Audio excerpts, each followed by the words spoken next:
Hey friends, welcome back to Daily Sews and Stuff. I'm Brandon Daly, and today we're going to be talking about myths to projector sewing.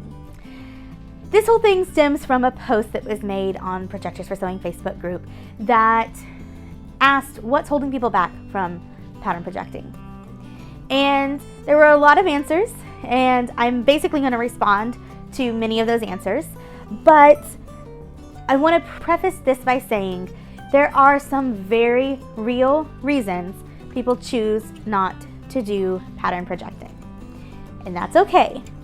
Not everything has to be for everybody. Like, if you don't want to do this, then don't. I'm not here to convince people who are adamantly against it that this is the solution. But if you've already bought a projector and you just haven't set it up yet, or if you love the idea but just can't quite commit, then my goal here is to help you get to the stage where you're actually using your projector. So let's talk about it. The first response was hilarious, and it was my toddler. And I think that a great many of us can relate. It is often very difficult to get things done around the house when a toddler is about. And certainly I would be a little bit worried about something like a temporary setup that used a tripod or an ultra short throw if I had a toddler running around. Especially my oldest, when he was a toddler, was somewhat likely to forcefully propel himself through a room without regard to what was around him. So knowing that, you might have a better chance of doing something ceiling mounted, and also it is hard to find time to do things for yourself when you've got kids around. My friend Kathleen Hutch and I did a podcast. It was very short-lived and we loved it, but the time difference between Hawaii and Texas and all the other people we wanted to have on, and her full-time job and my full-time homeschool, just things got in the way. But one of the episodes that we did do was about sewing with your kids around. And so you can check out that. I'll link that in the description box, and that might give you some more tips too for figuring out how to get it done. But I will say, having a projector and being able to cut so much faster and not having to worry about paper and not having to worry about putting the paper pattern together actually makes it easier for me to sew with my kids around. Some other responses included, oh, I'm waiting for insert perfect scenario here. I'm waiting for a bigger house. I'm waiting for a room to open up in my house for me. I'm waiting for this other thing to happen. And while I don't know all these situations personally, and there might be very real reasons going on there, and I know I'm speaking from a place of the privilege of having my own craft room, there are a lot of people in the Projectors for Sewing group that sew in a corner of their living room or that use their dining room table to sew. And I will say that up until very recently, like within the last 5 years, that was me. I sewed at the dining room table, or I sewed in a room that was a dual purpose room. So I get it. I get that struggle of having to set myself up to sew before I can even get started sewing can be kind of overwhelming and sometimes make it not feel like it's worth it to sew. But I think there are steps you can take to make that a little bit easier. So if you need to have a temporary setup, there are many temporary setups available. Some that are, a tension rod, some that are a tripod, some that are just having your USD set in a mount that makes it quick to calibrate. You might be able to go ahead and mount something to your ceiling, and then it's just kind of unobtrusively there on your ceiling until you need it. So there's some definite options there. And again, this can be a real concern, but I think that there's room for some creativity here to solve that problem without necessarily having to wait for a bigger house, a bigger room, a bigger space. Another objection was the complete overwhelm of information that there is whenever you're pattern projecting and you're using a DIY setup. This is something I talked about in my Ditto video, where this is kind of a situation where I can understand why somebody might choose that solution. But there are tried and true setups for projector sewing that will work for you. There are people who are willing to help you if you post on Projector for Sewing. There are people who are willing to consult with you to help you choose. There are at least 2 different classes that I know of out there where you can pay to join a class and learn how to choose a projector and how to set it up and everything. There are lots and lots of videos that I have that I continue to add to, and there are other creators out there now that have different things going on that will help you. There is help out there for you, and you just have to seek that out a little bit. And I get that sometimes taking that first step of seeking out the help can be a big step. But I think if this is something you truly want to do, taking that first step to reach out and find the person who can help you get started is going to be an awesome thing to get you on the road to projector sewing. Because once you've got your projector set up, the choices slim down drastically, and you can focus on just cutting and sewing. Several other comments had to do with the software side of things. I made a graphic that I have shared on Instagram and Facebook, and I will show it here while I'm speaking to this, that shows the different software options. If you are currently using your computer to print a pattern, then you are most likely using the free version of Adobe that we use to project our patterns. You're likely already pretty familiar with that software, and there's not really anything to learn there, except for maybe some of the commenting tools that you might want to use, but those are pretty simple, and I've got a video going over those. Other people are more concerned with, when do I need to use PDF Stitcher? When do I need to use a vector software like Inkscape or Affinity Designer? I don't know when to choose that. It's overwhelming. I don't want to deal with all those. Okay, so first of all, just start with Adobe. There is no reason that you have to start with the entirety at the end. And I think one of the issues that we come across in the Projectors for Sewing Facebook group is there are people who are absolute beginners that don't even have a projector yet, and then there are people who have been projecting for 3-4 years and have progressed across this entire scale of things, and brand new people come in and they think, oh, let me jump to the ends, without going through all those steps that happened before. It was 2 years of projecting before I ever got a vector software, and it was over a year before I got PDF Stitcher. If you're already familiar with vector software, then it might be a really easy thing for you to jump into. If you're not, it may be something you never ever do. There are tons of people in that group who very successfully use their projector without ever using a vector software. And PDF Stitcher, in my opinion, is actually a really simple program to use, and I have videos over that. But again, it's not something you have to have. It's just sort of nice to have. If you are going to use a mobile setup, there might be a little bit more of that learning curve because you'll have to do something like Zoto or Affinity Designer on an iPad.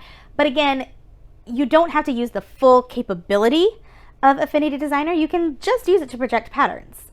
And that can be fairly easy to figure out. I do really need to do a video over that, but I know there are other creators who have other resources for you for using your iPad to project your patterns. And if you really do need to adjust a pattern and you need to do something that we would typically do in a vector software, but you just can't get over the hump of using that projector software, no problem. There are other options. I've got videos over them. You can draw in Adobe itself using the different tools like the connected line tools, or you can trace off the piece that you need to adjust it, and trace it back into Adobe using that connected lines tool, or just use the paper if you'd prefer. I wouldn't, but some people might. But there are choices. You do not have to simply say, a vector software is too complicated, I don't want to learn how to use it, so I'm just not going to project. You're leaping from A to Z really fast, and there's lots of places in between that you can find a compromise that works for you.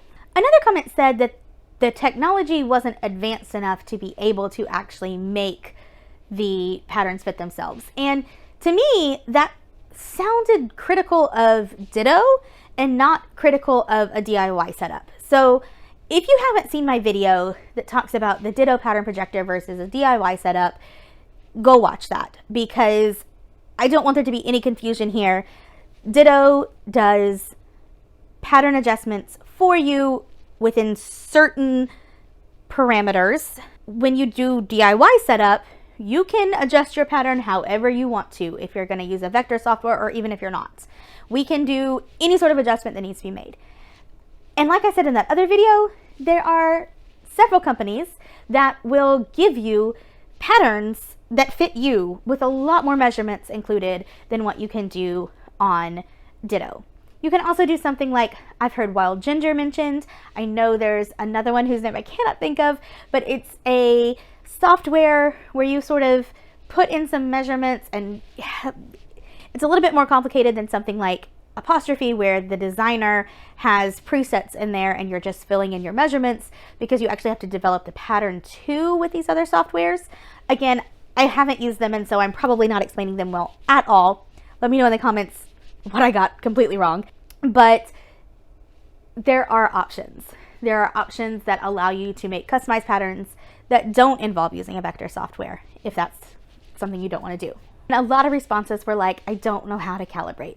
Calibration dread is a very real thing.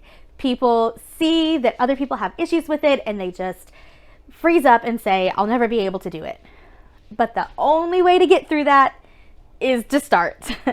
So Missy Poor, who founded the Projectors for Sewing Facebook group, offers one-on-one consultations. I'll put the link in the description box for that.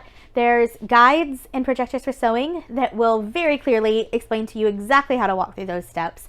I've got videos for each type of projector walking through the steps of calibrating that. There are resources out there. Seriously, start. And the great thing about the Projectors for Sewing group is that once you've started and you get to the point where you can take a picture of what that calibration grid looks like on your mat, take a picture, post it, use the posting guidelines to tell us what kind of projector it is, you know, what kind of connection you have, what kind of device you're using to connect to your projector, all of that. And we can give you really good advice for actually getting it calibrated. But we can't give you that advice when you haven't even started and we don't know what we're looking at.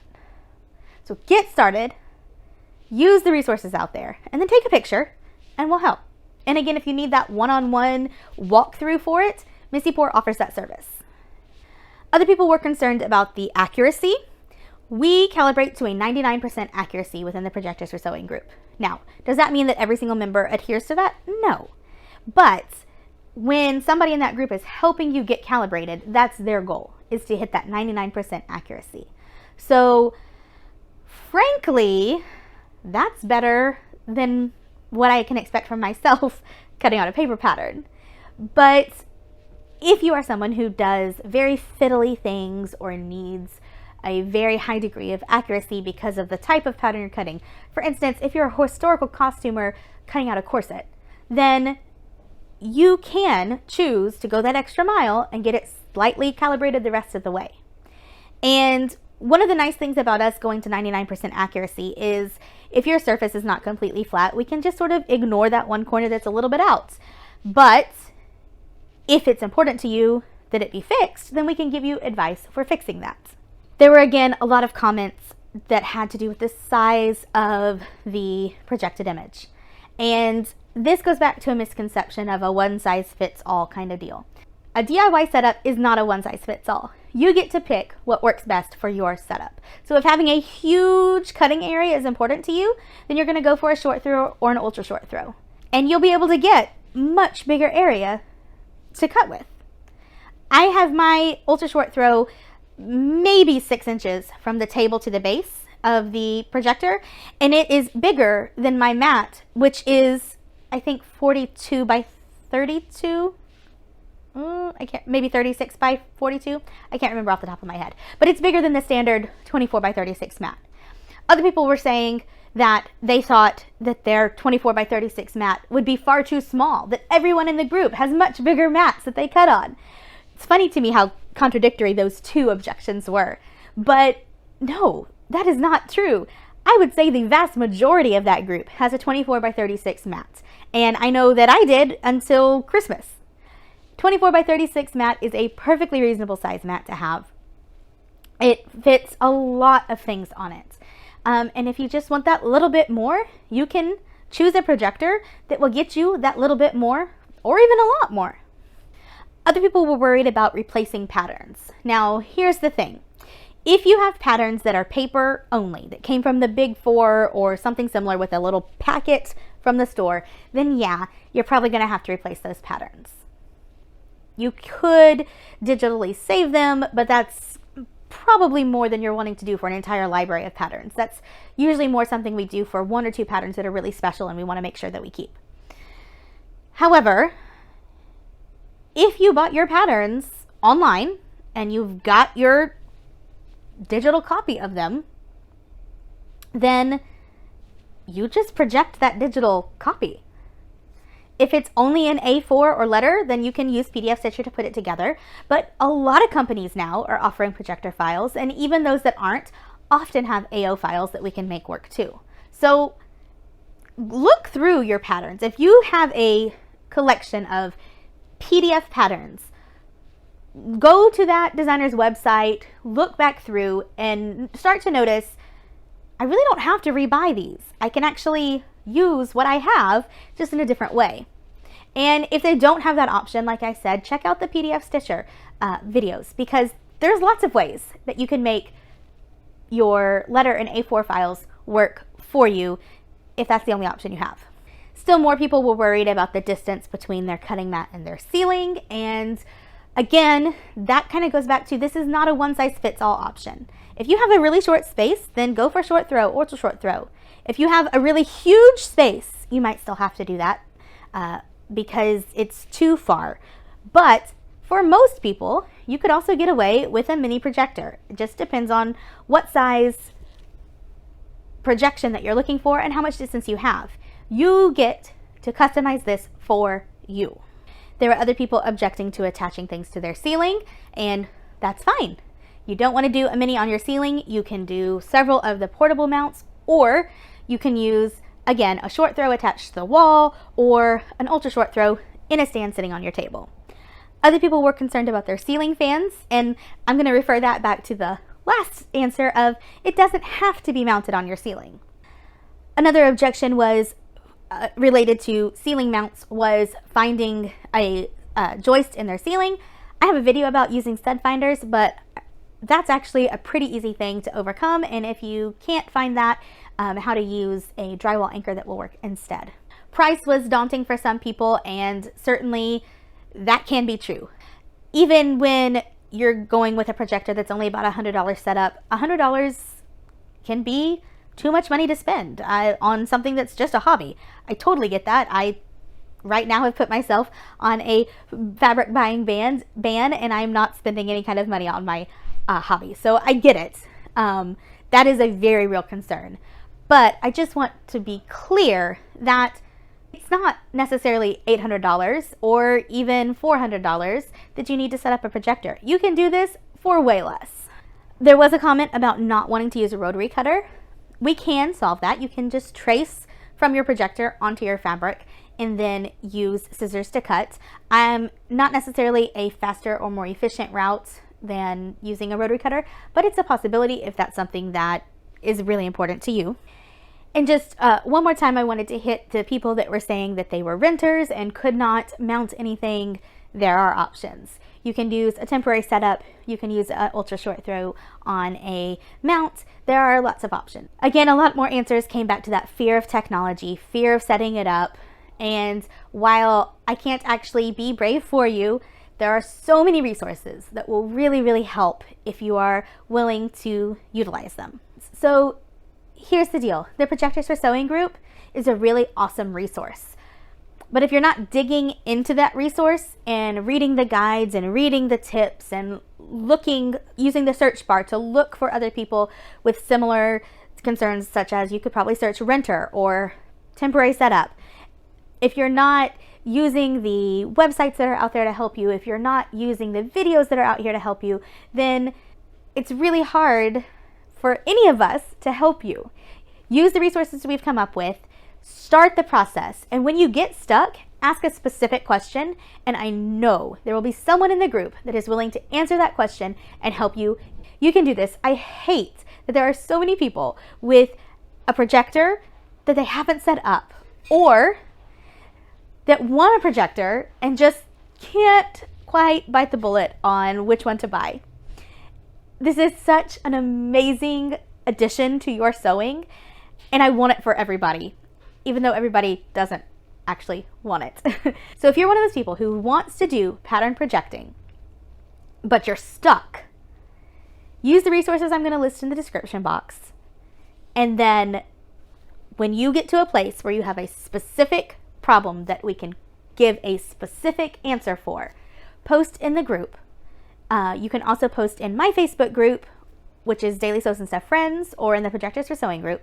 Or you may be able to ask in the comments, although you can't add a picture in the comments, and so I can't do any kind of calibration help in the comments. But if there is a specific question that can have a specific answer, there are so many people who are so willing to help you get there and get you started pattern projecting. Friends, thanks for watching this video. Remember to like, share, comment, all the things that help spread the news of Projector sewing to everyone else. I'll see you next time. Bye. Keep watching my videos, like, subscribe, and comment.